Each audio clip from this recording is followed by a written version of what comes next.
Dajjal, satu nama yang memunculkan rasa takut dan penasaran. Tapi siapa atau sebenarnya Dajjal itu? Fakta atau mitos? Mari kita kupas bersama.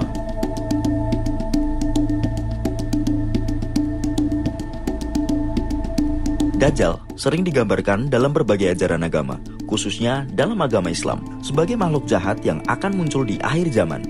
Tapi, dari mana asal mula kisah Dajjal ini? Dalam banyak hadis, Dajjal digambarkan sebagai sosok yang akan membawa fitnah besar, menyesatkan umat manusia dengan kekuatan dan tipu dayanya. Sering digambarkan dengan ciri-ciri fisik yang khas, seperti memiliki satu mata yang buta dan mampu melakukan hal-hal di luar nalar manusia. Seiring perkembangan zaman, banyak yang mulai menafsirkan kisah Dajjal dengan cara yang berbeda. Ada yang menganggap Dajjal sebagai simbol dari teknologi yang tak terkendali, globalisasi yang destruktif, atau bahkan kekuatan politik tertentu. Dajjal dalam tafsir modern bisa jadi adalah simbol dari apapun yang membawa manusia jauh dari kebenaran dan moralitas.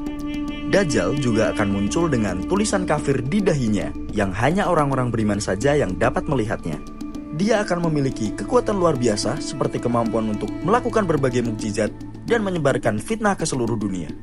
Dajjal akan menguji keimanan umat manusia dengan menawarkan kekayaan dan kekuasaan, dan hanya orang-orang yang kuat imannya yang akan mampu bertahan dari godaannya. Munculnya Dajjal adalah salah satu dari tanda-tanda besar kiamat.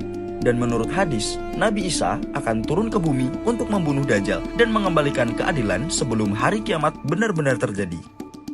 Menurut hadis, Nabi Isa akan membunuh Dajjal di gerbang Lut yang terletak di dekat Baitul Maqdis, Yerusalem.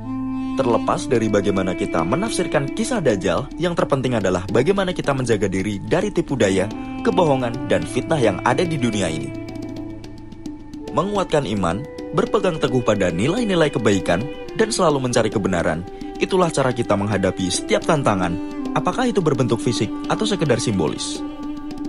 Lalu, bagaimana tanggapan kalian tentang era globalisasi yang maju begitu pesat ini? Apakah itu satu pertanda munculnya Dajjal?